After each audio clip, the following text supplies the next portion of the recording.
Au dîner, ma sœur m'a regardé droit dans les yeux et a lancé: « Tu devrais simplement payer pour mes enfants sans que j'aie à te le demander. » J'ai posé ma fourchette et j'ai répondu: « Mon nom est-il soudainement apparu sur leurs actes de naissance ? » J'ai 32 ans, je suis un homme et je travaille comme chef de projet dans une entreprise technologique à Lyon.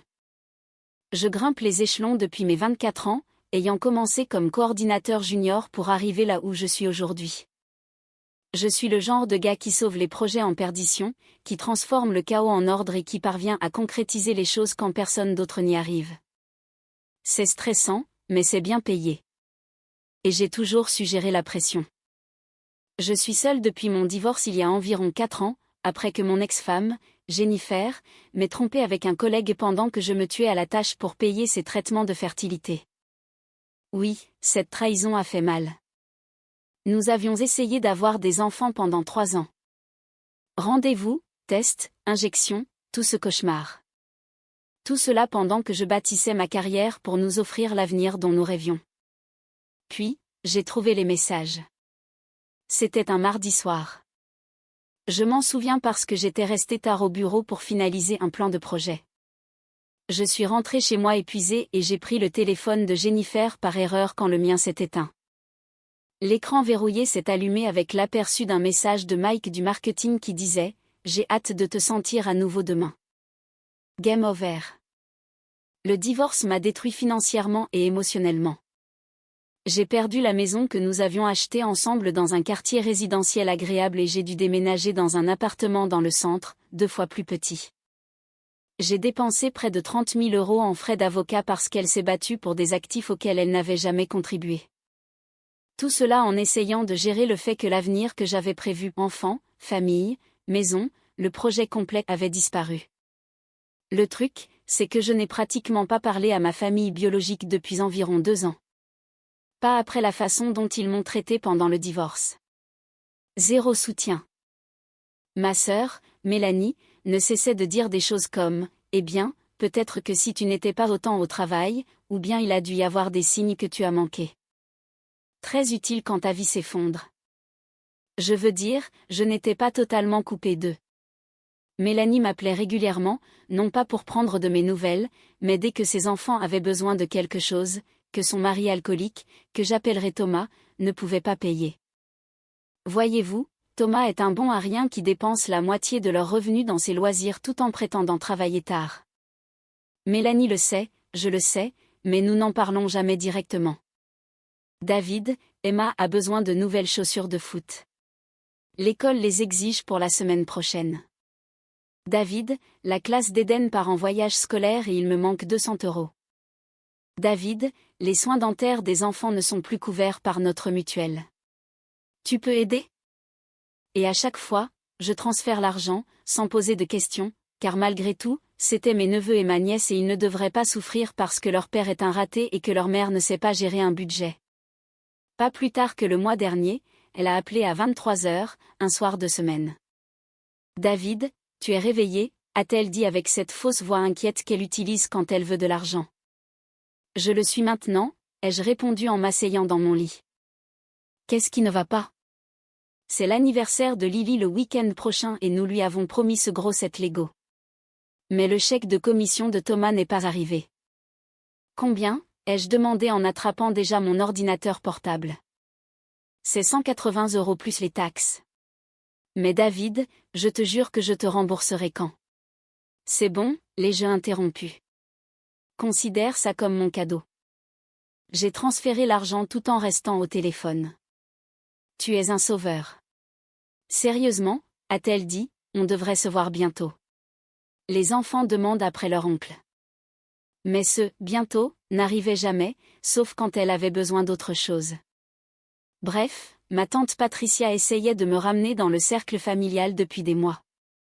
Il te manque, David. La famille, c'est tout. Tout ce baratin. C'est la seule personne décente, honnêtement. Après avoir esquivé 6 réunions de famille, j'ai fini par céder et j'ai accepté de venir pour le repas de Noël chez mes parents à Lyon. Grosse erreur.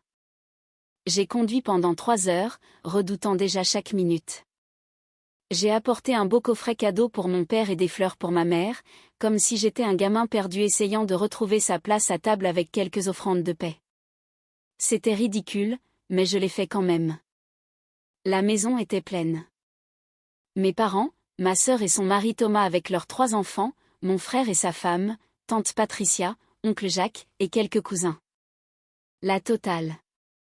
Tout le monde jouait la comédie de la gentillesse, posant des questions superficielles sur mon travail tout en me regardant comme si j'étais un extraterrestre parce que j'étais le seul adulte célibataire. Thomas était déjà absent quand je suis arrivée, scotché devant le football à la télé et ignorant ses enfants. Mélanie m'a lancé un regard qui disait « N'en parle pas ». Quand il a à peine reconnu mon arrivée, certaines choses ne changent jamais. Le dîner se passait bien jusqu'à ce que ma mère pose des questions sur le travail. J'ai mentionné comment mon équipe avait réussi ce projet massif d'implémentation logicielle pour un client du CAC 40, le genre de projet qui fait une carrière. Nous l'avions sauvé après qu'une autre équipe ait bâclé l'installation initiale, travaillé des heures folles pendant 3 mois d'affilée, et réalisé ce que le vice-président du client a appelé un sacré miracle. Ces mots, pas les miens. Le client était si heureux qu'ils ont approuvé une prime de performance pour toute l'équipe. J'ai expliqué combien quand mon père a demandé, soudainement intéressé. Il a toujours été obsédé par mes gains, comme s'ils étaient un tableau de bord de ma valeur. Environ 18 000 € après impôt, ai-je dit, sans essayer de me vanter, juste en répondant à la question. C'est à ce moment-là que les yeux de ma sœur Mélanie se sont illuminés comme une machine à sous qui vient de toucher le jackpot. Ça doit être agréable, a-t-elle dit, coupant sa dinde avec plus de force que nécessaire. D'avoir tout cet argent en trop avec 0 responsabilité. J'ai ri pour détendre l'atmosphère. Je ne dirais pas 0 responsabilité. Le projet était brutal. Oh, je t'en prie, a-t-elle interrompu. Tu n'as même pas de vraie facture, pas d'enfant, pas de vrai prêt immobilier pour cet appartement de célibataire. Pendant ce temps, Eden a besoin d'un appareil dentaire, les cours de danse d'Emma nous ruinent, et Lily a besoin d'un nouvel ordinateur pour l'école. La table est devenue silencieuse. Je pouvais sentir tout le monde observer comme s'il s'agissait d'un match de tennis. Et la balle était dans mon camp. Qu'est-ce que tu essaies de dire exactement, Mélanie, ai-je demandé, en gardant ma voix posée tout en prenant une longue gorgée d'eau. Elle a posé sa fourchette. Je dis que tu n'as pas besoin de cet argent. Il dort sur ton compte alors que nous luttons avec des dépenses familiales réelles. Nous avons de vrais besoins, David. Puis elle a insisté, croisant les bras et se penchant en avant. Tu sais, tu devrais simplement mettre en place un virement automatique pour les dépenses des enfants. J'en ai assez de devoir appeler et demander à chaque fois. Tu devrais juste payer et aider sans même que j'aie à demander. C'est ce que fait la famille. J'ai regardé autour de la table, attendant que quelqu'un, n'importe qui, lui dise à quel point elle était déplacée. Ma mère a hoché la tête comme si Mélanie disait la pure sagesse. Chérie, ta sœur a 3 enfants. Les fonds d'études ne vont pas se remplir tout seuls. Mon père s'en est mêlé, David, tu es célibataire. Tu ne comprends pas ce que c'est que d'avoir des enfants qui dépendent de toi. Ton argent dort. La famille aide la famille. Je suis resté là, stupéfait, ma fourchette figée à mi-chemin de ma bouche. Ces gens n'avaient aucune idée. Aucune idée que je payais discrètement leur assurance habitation depuis 5 ans après que mon père ait été licencié et n'ait jamais retrouvé d'emploi équivalent. Aucune idée que j'avais couvert les mensualités de voiture de Mélanie 2 fois l'année dernière quand elle a appelé en pleurant à cause de découverts bancaires. Aucune idée que je remboursais encore les dettes des traitements de fertilité que mon ex et moi avions suivis avant qu'elle ne décide de coucher avec quelqu'un d'autre. Ils ne m'ont jamais demandé comment j'allais après avoir trouvé ma femme au lit avec un autre homme. Jamais reconnu que j'avais perdu l'avenir pour lequel j'avais travaillé. Ils continuaient juste à me traiter comme une sorte d'humain raté parce que je n'avais pas d'enfant. J'avais toujours été le responsable. Celui qui avait de bonnes notes, qui n'avait jamais d'ennui, qui a commencé à travailler à 16 ans pendant que Mélanie faisait la fête. Elle a fait ses études aux frais de mes parents, a abandonné, est tombée enceinte, et est soudainement devenue l'enfant prodige parce qu'elle a produit des petits-enfants. Vous savez quoi, ai-je dit en repoussant doucement mon assiette. Je crois que j'en ai fini avec le dîner. Fini avec quoi? A demandé ma mère, les sourcils haussés avec une inquiétude qui semblait complètement fausse. Avec tout ça. Tout le monde me fixait maintenant. Ma sœur avait cet air suffisant, comme si elle avait gagné quelque chose. Mon frère, Marc, était soudainement très intéressé par sa purée, évitant tout contact visuel. Le classique Marc qui ne prend jamais parti avant de savoir d'où vient le vent. Qu'est-ce que ça veut dire? A demandé mon père, sa voix prenant ce ton autoritaire qu'il utilisait quand nous étions enfants et que nous dépassions les bornes. J'ai pris une lente gorgée d'eau, gagnant du temps, décidant quelle part de vérité je devais lâcher sur cette table. Une partie de moi voulait juste partir, éviter le drame, mais quelque chose en moi avait craqué. Peut-être était-ce toutes ces nuits passées au travail. Peut-être était-ce de voir Thomas assis là, inutile, pendant que Mélanie exigeait mon argent. Quoi que ce soit, j'en avais assez de me retenir. Ça veut dire que j'en ai assez d'être traité comme un distributeur automatique sur pattes, ai-je enfin dit. Mélanie, tu veux savoir où va mon argent? Un tiers sert à rembourser les traitements de fertilité que tes neveux et ta nièce auraient eu si mon mariage n'avait pas implosé. Des traitements sur lesquels personne dans cette famille n'a pris la peine de poser une question. La pièce est devenue très calme. On pouvait entendre le match de foot à la télé du salon. Une autre partie va à l'assurance habitation de maman et papa. Je la paie depuis 5 ans maintenant. Oh, vous ne saviez pas, ai-je dit, en regardant leur visage choqué. Ouais. Papa m'a appelé en pleurant après avoir perdu son emploi à 57 ans. Il a dit qu'il pourrait perdre la maison s'il ne pouvait pas couvrir l'assurance. Je la paie par virement automatique depuis lors. Le visage de ma mère est devenu blanc. Mon père a commencé à dire quelque chose, mais je n'en avais pas fini. Loin de là. Et Mélanie, tu te souviens en mars dernier quand ton compte était dans le rouge et que tu m'as appelé en paniquant parce que la voiture allait être saisie? C'était 4 200 €.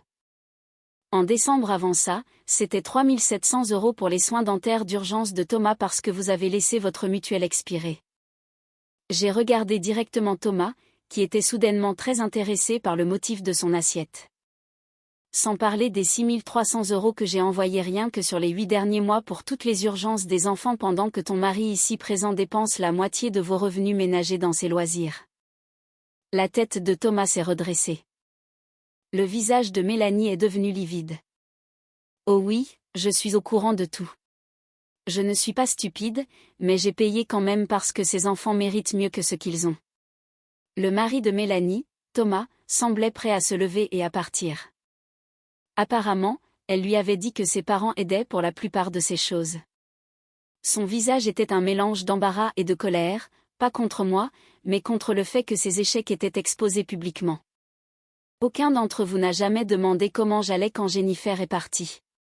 Aucun d'entre vous n'a vérifié si j'allais bien quand j'ai dû vendre la maison que nous avions achetée pour notre future famille. Vous avez juste continué à appeler quand vous aviez besoin d'argent, utilisant le fait que je n'ai pas d'enfant comme une sorte de supériorité morale pour me faire culpabiliser. Tante Patricia a posé sa main sur mon bras. David, chéri, nous ne savions pas. C'est bien là le problème, ai-je dit. Aucun d'entre vous n'a pris la peine de savoir. Vous m'avez juste vu comme le célibataire solitaire avec de l'argent à revendre. Et maintenant, Mélanie veut que je mette en place des paiements automatiques pour qu'elle n'ait même plus à prétendre qu'elle s'en soucie quand elle a besoin d'argent.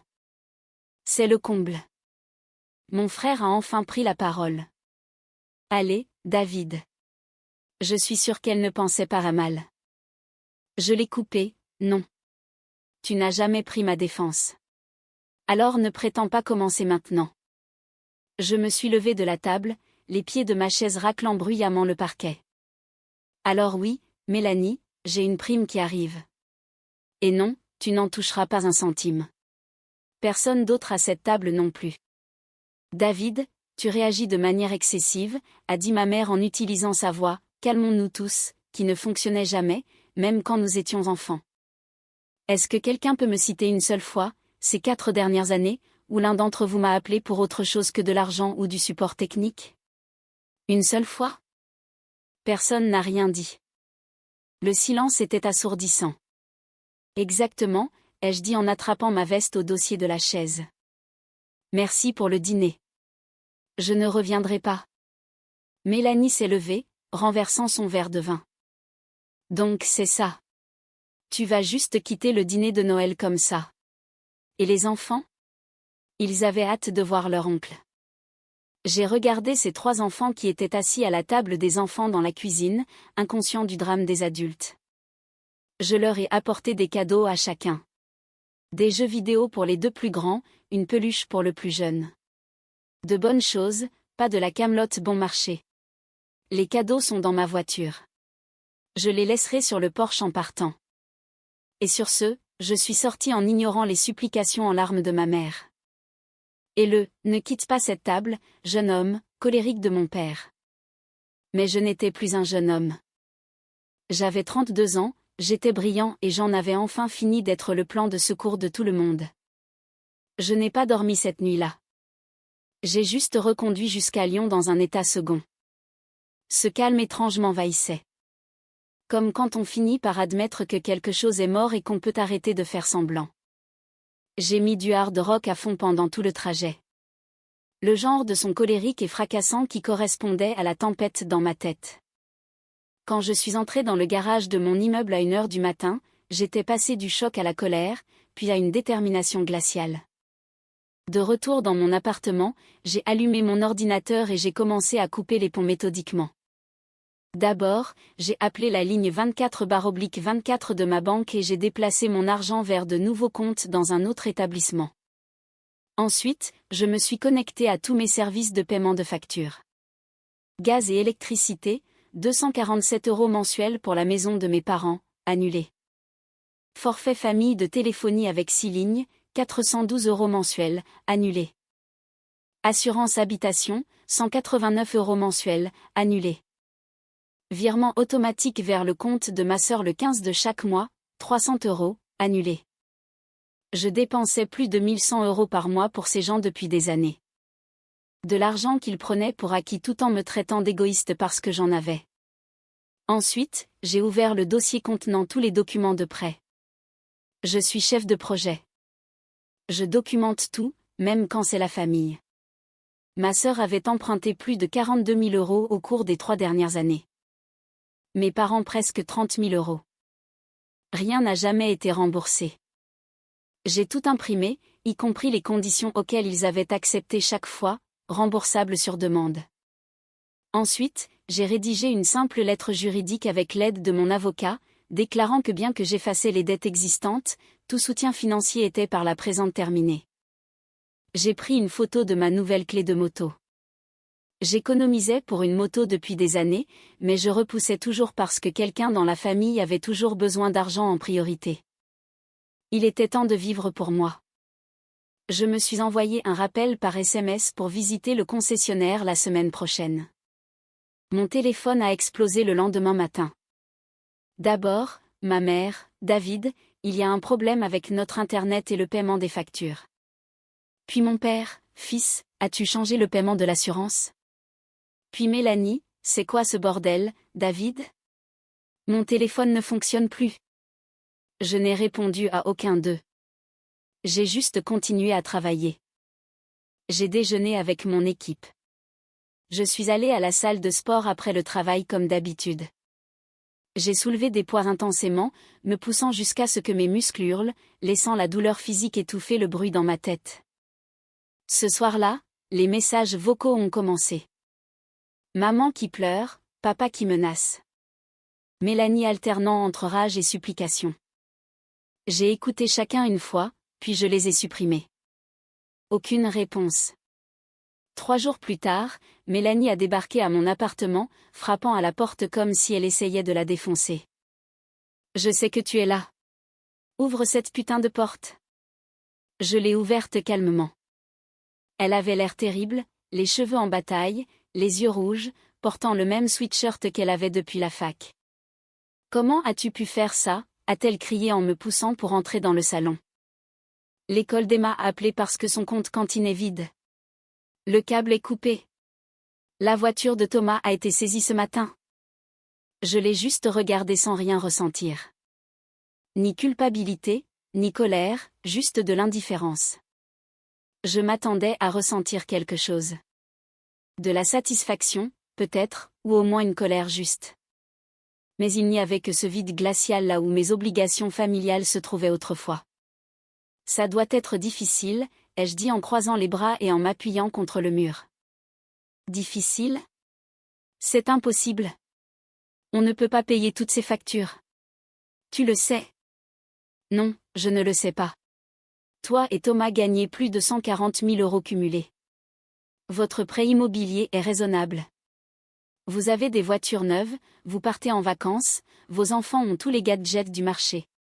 Vous n'êtes pas pauvre, Mélanie. Vous êtes juste nulle avec l'argent. Et les habitudes de dépenses de Thomas n'aident pas.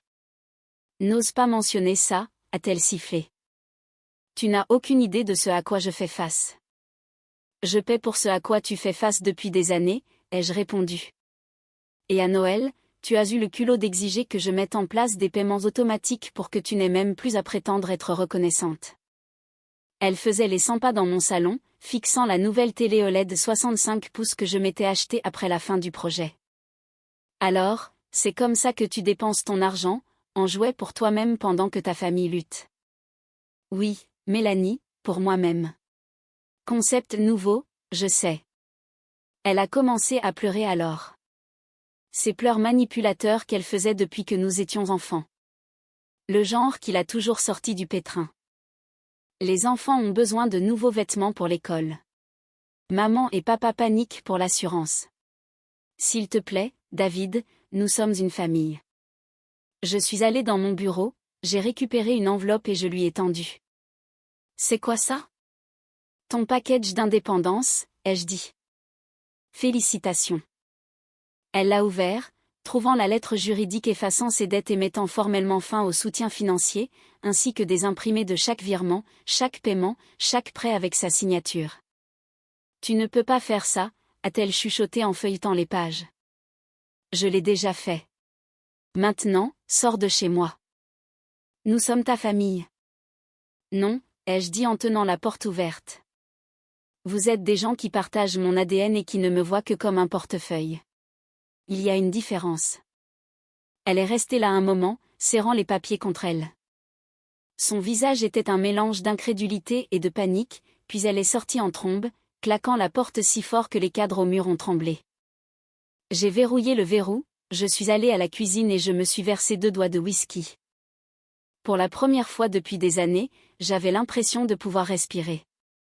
Après le départ de Mélanie, je savais qu'il n'abandonnerait pas facilement, alors j'ai sorti l'artillerie lourde. J'ai changé mon numéro, mon email et mes réseaux sociaux. Mais contrairement à ce qu'ils auraient pu attendre, je n'ai pas fui. C'était ma ville, ma vie. Je n'allais nulle part. Au lieu de cela, j'ai amélioré la sécurité de mon immeuble, changé les serrures, installé des caméras et dit à l'accueil de ne laisser monter aucun membre de ma famille. Ensuite, je les ai tous bloqués. Parents, Mélanie, famille étendue qui pourrait faire fuiter des infos. Tout le monde sauf tante Patricia. J'ai aussi pris une semaine de congé, non pas pour me cacher, mais pour redémarrer. J'ai acheté cette Ducati Sport classique que je convoitais. Noir mat, le genre de moto qui fait tourner les têtes et fait peur aux mamans pressées. J'ai lâché 16 000 € en cash. Pas de crédit.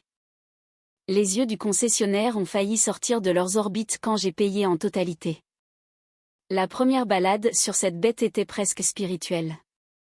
J'ai coupé par les routes de montagne autour de Lyon, me penchant dans les virages, le moteur grognant sous moi. Rien que moi, la machine et la route. Pas de drame familial, pas d'attente, pas de culpabilité, juste de la puissance et de la liberté. J'ai roulé jusqu'au coucher du soleil, je me suis arrêté à un point de vue surplombant la ville, et j'ai regardé les lumières s'allumer alors que l'obscurité tombait. Pour la première fois depuis une éternité, j'avais l'impression de vivre ma propre vie. Au travail, j'ai canalisé toute cette colère dans la productivité. Je suis devenue ultra concentrée, j'ai commencé à arriver plus tôt, à partir plus tard, me plongeant dans les projets plutôt que dans les drames familiaux. Mon patron a remarqué. Quelque chose t'a motivé, continue comme ça, a-t-il dit après que j'ai sauvé un autre projet en perdition, 3 semaines avant l'échéance. 3 mois après avoir coupé le contact, j'ai été promu chef de programme senior avec une augmentation de salaire de 30%. Je me suis acheté une montre mécanique en édition limitée. Élégante, intemporelle et faite pour durer, juste pour moi, pas pour impressionner qui que ce soit. Pas pour la partager avec des gens qui ne me voyaient que comme un portefeuille. Juste un rappel que j'ai mérité chaque seconde de tout ça. Avec tout l'argent que je ne dépensais pas dans les bêtises de ma famille, j'ai rénové mon appartement. Nouvelle cuisine avec des plans de travail en granit noir et des appareils haut de gamme, parquet en chêne, bureau sur mesure avec 2 écrans ultra larges, et le genre de chaise ergonomique qui coûte plus cher que le loyer mensuel de certaines personnes. J'ai acheté un vélo d'appartement haut de gamme, non pas parce que j'en avais besoin, mais parce que je pouvais. J'ai commencé à investir sérieusement, à bâtir de la richesse au lieu de la distribuer sans leurs besoins et demandes constants. J'avais du temps pour moi. Je me suis inscrit à un club de kickboxing, pas le genre chic, mais un endroit brut avec de vrais combattants et des sacs de frappe qui sentaient la sueur et le cuir. J'ai commencé à faire de la randonnée le week-end, je me suis fait de vrais amis, des gens qui voulaient ma compagnie, pas mon portefeuille. Un samedi matin, j'ai rencontré mon voisin, un type sympa nommé Ryan, qui travaille comme architecte. Nous avons commencé à parler de ma moto, et il a mentionné qu'il en faisait aussi. Résultat, nous planifions des virées le week-end, parcourant les routes de montagne avec un groupe d'autres motards, juste des gars entre eux, sans complications. C'était comme si je portais un poids énorme depuis des années et que je venais de le lâcher. Le soulagement était incroyable. Pour la première fois depuis mon divorce, peut-être plus longtemps, je me sentais léger, libre. Tante Patricia me tenait au courant. Mes parents ont dû déménager dans un plus petit appartement quand ils n'ont pas pu couvrir leurs factures. Mélanie et Thomas se disputaient constamment à propos d'argent. Leur mariage était sur la sellette. Les dépenses de Thomas sont pires, m'a-t-elle dit lors de nos appels mensuels, et Mélanie ne cesse de demander où est passé tout l'argent, comme si elle ne pouvait pas comprendre pourquoi son plan de secours avait disparu. Et qu'est-ce que tu leur dis, ai-je demandé. Que tu fais exactement ce que tu devrais faire, prendre soin de toi pour une fois. Je me demandais parfois pour les enfants. Ils n'étaient pas responsables du gâchis de leurs parents, mais je savais que si je les aidais ne serait-ce qu'un peu, Mélanie verrait ça comme une opportunité pour me réaspirer complètement. Les enfants vont bien, m'a assuré tante Patricia, semblant lire dans mes pensées. Mélanie a dû être plus créative avec son budget. Ils n'ont plus tous les trucs chics, mais c'est probablement mieux pour eux à long terme. Elle avait raison.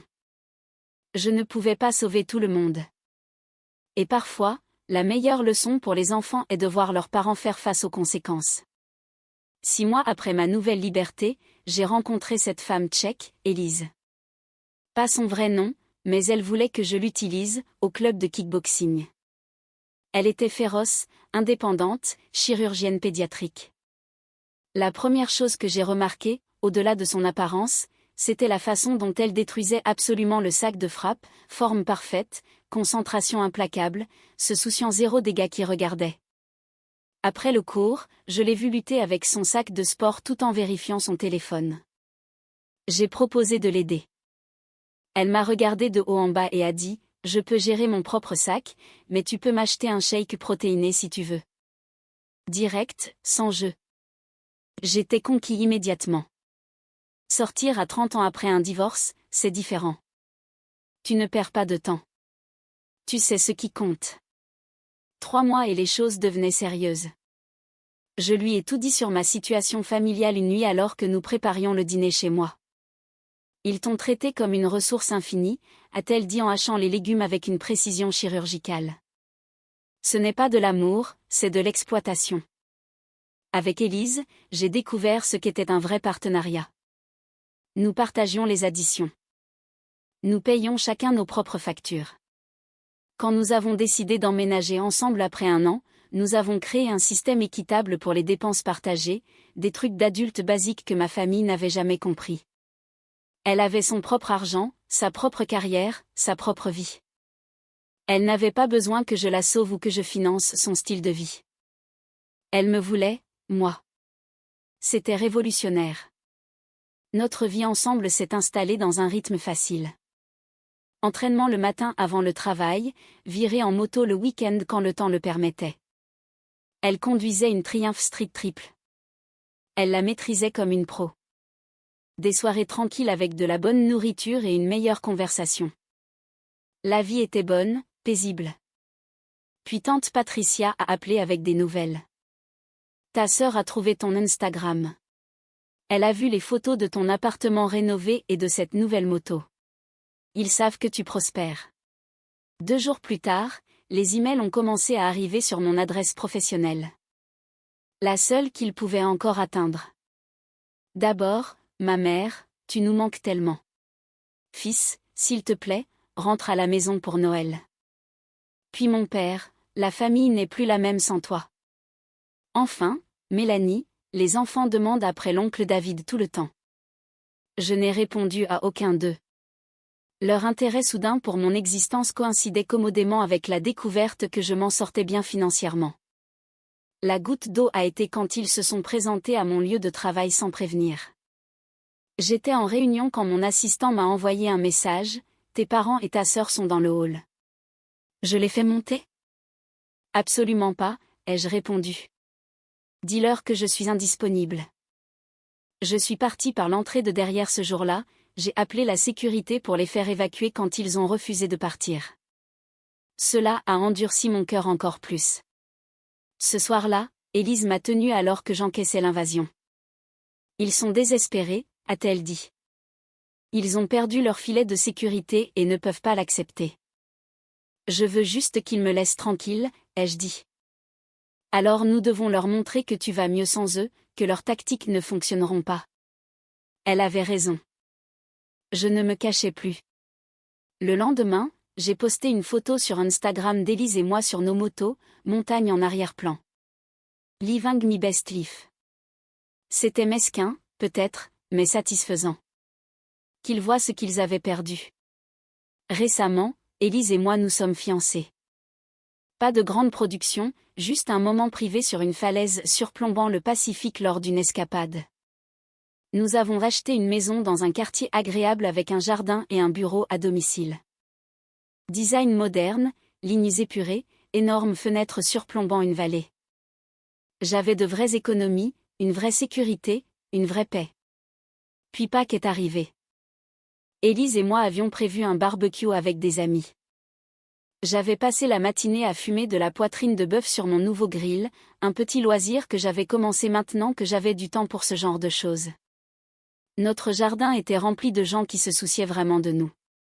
Sans aucune condition. Ryan et sa femme étaient là avec des collègues de travail et des amis du club de kickboxing.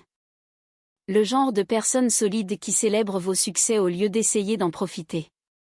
J'étais au grill quand la sonnette a retenti. Élise est allée répondre, puis est revenue avec l'air inquiet.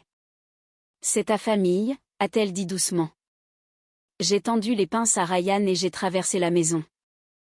Ils étaient là, mes parents et Mélanie, debout sur mon porche. Mon père avait l'air plus vieux, plus gris. Ma mère pleurait. Mélanie avait ce regard familier de droit, mêlé de désespoir. Surprise, a dit ma mère. Je les ai fixés, ne ressentant rien d'autre que de l'irritation face à l'invasion. Comment avez-vous trouvé mon adresse, ai-je demandé. Ta tante, a dit mon père. On l'a supplié, on lui a dit que c'était une urgence. Je suis sortie sur le porche, fermant la porte derrière moi. À travers les fenêtres, ils pouvaient voir mon jardin rempli de gens qui riaient. Le grill fumant, la vie que j'avais construite sans eux. Vous avez 2 minutes, ai-je dit en regardant ma montre. Une montre que je m'étais achetée après avoir décroché un client majeur. Mon père a essayé en premier, fils, on a beaucoup réfléchi. On sait qu'on t'a pris pour acquis. On veut réparer les choses. Tu nous manques. Ma mère a ajouté, la famille n'est pas complète sans toi. J'ai remarqué que Thomas n'était pas avec eux. Où est ton mari, ai-je demandé à Mélanie, me préparant déjà à l'excuse habituelle. Elle a détourné le regard. On est séparés. Il n'est plus dans le coin. Finalement, dans des circonstances différentes, j'aurais pu ressentir quelque chose, n'importe quoi, mais j'étais allé trop loin. Le pont émotionnel avait brûlé, s'était effondré et avait été rasé pour faire place à un parking. Avant que je ne puisse répondre, j'ai entendu une portière de voiture claquer comme un bambin faisant un caprice. Thomas, bien sûr. Il s'est approché comme s'il venait de gagner la garde du terrain moral. Toujours avec cette veste de sport délavée qu'il pense le faire paraître important. Oh, regarde, ai-je dit sans émotion. C'est Monsieur Loisirac sans grave plein temps, mari à temps partiel. Il a plissé les yeux. Mignon. Vraiment mignon. David, tu te prends pour quelqu'un de spécial maintenant? Tu laisses juste ta famille se débrouiller toute seule. J'ai ri une fois. J'appréciais sincèrement le spectacle. Tu dis se débrouiller seule, comme si Mélanie n'avait pas passé la dernière décennie à m'appeler chaque fois que ton salaire manquait à l'appel ou que tes projets passionnels dépassaient le budget. Rappelle-moi comment cet investissement dans la ligue de course de drone a tourné. Il s'est gonflé, les bras croisés, se penchant dans son indignation comme si cela le rendait plus grand. Tu nous as abandonnés. Mélanie se noie. Les enfants sont. Je l'ai coupé d'un geste de la main. Stop. Juste stop. Tu ne vas pas te peindre en victime ici, Thomas. Tu es le bruit de fond des appels de crise de Mélanie. Le gars qui pensait que subvenir aux besoins voulait dire partager son identifiant Netflix. Il a ouvert la bouche. Je ne lui en ai pas donné l'occasion. Tu sais quel est ton héritage, Thomas? Tu as passé 10 ans à apprendre à tes enfants qu'être bruyant équivaut à avoir raison. Félicitations. On va voir comment ça marche quand les lumières seront coupées et que la voiture disparaîtra de l'allée. Il a tressailli légèrement, puis a lancé un regard noir, comme s'il voulait dire quelque chose. Intelligent, mais on pouvait voir le chargement interne. Écoute, ai-je ajouté d'un ton plat, j'ai des registres, des feuilles de calcul, des virements horodatés, chaque email du genre aide-nous juste cette fois. 6 300 € en 8 mois pour des choses que vous auriez dû gérer. Cette urgence dentaire que vous avez prétendu être couverte? C'était moi. L'ordinateur portable d'Eden? Moi. Le découvert accidentel de Thomas? Ouais, aussi moi. Il n'a pas bougé, n'a pas respiré, juste fixé, essayant de comprendre comment se remettre d'être publiquement démantelé sans crier. Tu n'as jamais été un mari, Thomas. Juste un générateur d'excuses professionnelles avec une attitude à temps partiel. Et maintenant vous êtes là parce que vous pensiez que je céderais encore. Désolé, mec. Coupe budgétaire. Je me suis tourné vers Mélanie, qui semblait vouloir disparaître dans les dalles du Porsche. Et toi, ai-je demandé, en gardant mon ton neutre. C'est quoi ton urgence cette fois? Elle s'est déplacée inconfortablement. Écoute, je sais que j'ai merdé, mais nous sommes de la même famille. Tu ne peux pas juste jeter ça. Les enfants te manquent. Ils ne comprennent pas pourquoi l'oncle David a disparu. Je me suis appuyée contre la rampe du Porsche, les bras croisés. Il ne ressemblait pas à une famille. Il ressemblait à une start-up en faillite suppliant un ancien investisseur pour une nouvelle levée de fonds. Tu sais ce qui est intéressant, ai-je dit lentement. Durant les 2 années avant que je ne coupe le contact, aucun de vous n'a appelé pour demander comment j'allais. Pas une seule fois. Mais maintenant que j'ai une vie, une partenaire et un jardin devant lequel tu ne peux pas passer sans sonner à la porte, je suis soudainement redevenue la famille. Maintenant que Thomas est hors de l'image et que les finances coulent, je vaux la peine d'être retrouvé. Ce n'est pas juste, mon père s'est mêlé. Non, ai-je dit, ce n'était pas juste. Ce n'était pas juste quand Mélanie a explosé à Noël en exigeant des virements directs comme si j'étais un fonds fiduciaire avec un cœur qui bat. Ce n'était pas juste quand vous m'avez ignoré tous les deux pendant mon divorce pour agir comme si vous étiez confus quand j'ai arrêté de décrocher. Vous ne m'avez jamais voulu. Vous vouliez mon solde bancaire. À travers la fenêtre, j'ai attrapé le regard d'Élise. Elle m'a fait ce signe silencieux, tu as besoin de renfort? Je lui ai fait un tout petit signe de tête négatif. Je gérais. Je suis heureux maintenant, ai-je dit, et je le pensais vraiment. J'ai une carrière que j'ai construite moi-même. Une femme qui m'aime pour plus que ce que je peux offrir. Et des amis qui ne voient pas ma présence comme un plan de paiement. Les larmes de ma mère coulaient déjà. S'il te plaît, ne fais pas ça. On peut réparer. Je ne fais rien, ai-je répondu. J'ai juste fini de financer mon propre manque de respect. Mélanie a finalement craqué, la voix aiguë, donc c'est ça. Tu vas nous laisser lutter pendant que tu t'assois dans cette maison chic en vivant comme un roi. Et voilà la vraie raison de leur visite. Pas l'amour, pas la réconciliation, juste un dernier argument de vente. J'ai souri, froid et stable. Vous ne me vouliez pas quand je vous offrais de l'amour. Vous vouliez ce que je pouvais donner. Maintenant, vous n'aurez rien. Je me suis tournée vers la porte, mais mon père a tendu la main et m'a attrapé le bras.